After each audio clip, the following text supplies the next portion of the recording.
Hello বন্ধুরা, তো আজকে আমরা দেখব যে আধার ব্যাংকের সঙ্গে শেডিং করা, যেটা আধার শেডিং আর আধার ডিশেডিং। তো দুটোর মধ্যে আজকে দেখবো আমরা। সেবারে আমরা একটা ভিডিও বানিয়েছিলাম যেটা শেডিং করার জন্য। আজকে আমরা দেখব যে মানে কোনো অ্যাকাউন্ট যদি অলরেডি প্রথমে শেডিং করা থাকে সেটা কেমন করে চেঞ্জ করব। ঠিক আছে, তো সেটা পুরোপুরি সম্পূর্ণ ফ্রিতে হবে। এর জন্য কোথাও যাতায়াত করতে হবে না, ব্যাংকে কোনো মানে লিখিত দিতেও হবে না, কিছুই না। ওটা নিজে থেকে ঘরে ফোন করে মানে অনলাইনে ফোনে নিজের ফোনেই হয়ে যাবে। তো সেটার জন্য শুধু লাগবে আধার কার্ডে যে নাম্বার থাকবে সেই নাম্বারে একটা ওটিপি যাবে।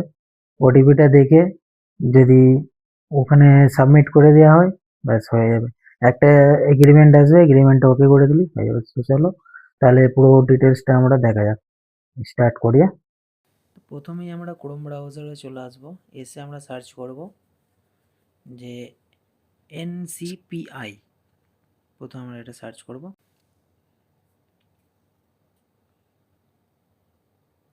তো সার্চ করার পর আমরা এখানে দেখতে পাবো যে প্রথম যে ওয়েবসাইটটা আছে, প্রথম একদম ফার্স্ট, ওটাই ক্লিক করব।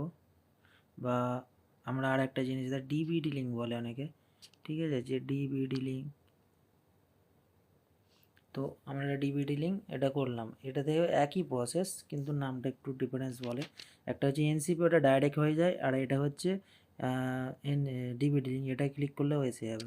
তো এখানে যাওয়ার পরে এই যে কাস্টমার কাস্টমার বলে যে লেখা আছে, আমরা এই অ্যারোটাই ক্লিক করবো, কাস্টমার বলে যে লেখা আছে। তারপরে যে ভারত আধার শেডিং, এখানে আমরা ক্লিক করব। এটা ক্লিক করার পর আর একটা ইন্টারফেস চলে আসবে।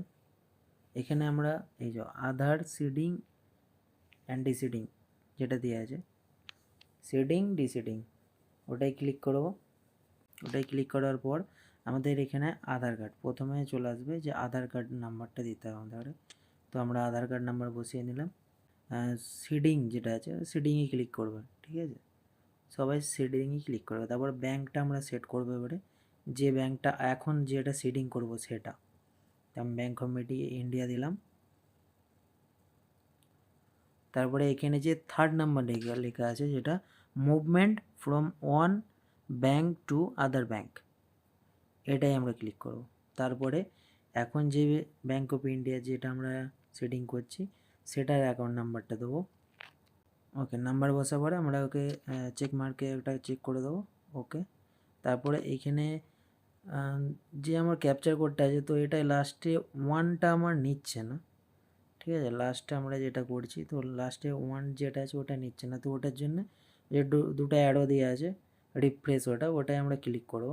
তো আমাদের নতুন আর একটা ক্যাপচার আসবে, তো আমরা ওই ক্যাপচারটাই মারব। এই যে এসে গেছে, তো আমরা এখন এই ক্যাপচারটা বসিয়ে দেবো। সাবমিট এবার ক্লিক করব। তো এই যে এগ্রিমেন্টটা আছে এখানে পড়ে নেবেন যা লেখা আছে না আছে। তো ওপর দিকে তুলে দিলাম, ওখানে যে এগ্রি অ্যান্ড কন্টিনিউ, তো এটাই আমরা ক্লিক করব। তো এরপরে একটা ওটিপি আসবে, যেটাই আধার কার্ডে যে নাম্বারটা দেওয়া আছে মোবাইল নাম্বার, ওতেই আসবে ওটিপি। তো আমার ওটিপি এসে গেছে, আমি ওটিপিটা এনে বসিয়ে দিই। তো এবার আসছে যে আমাদের ঘরে ডিটেলসটা এবারে দেবো।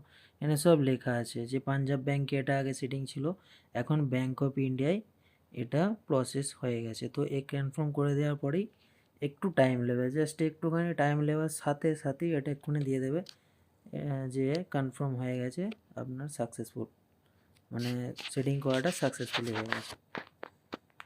একটুখানি ওয়েট করলেই এক্ষুনি দেখিয়ে দেবে।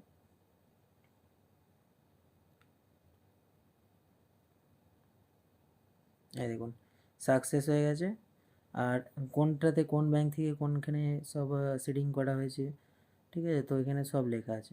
তো যাদের যাদের সেটিং করা নেই তাড়াতাড়ি করে নেবে, কারণ যে সব আমাদের প্রকল্পের যে পয়সাগুলো আসছে, ঠিক আছে, ওয়েস্ট বেঙ্গলের, তো এইগুলো না হলে যেখানে সেটিং করা আছে অনেকের সেইখানে চলে যাচ্ছে, সেই অ্যাকাউন্টে চলে যাচ্ছে। তো এখন যদি এটা করে নেওয়া হয়, চেঞ্জ করে নিলে সব থেকে ভালো।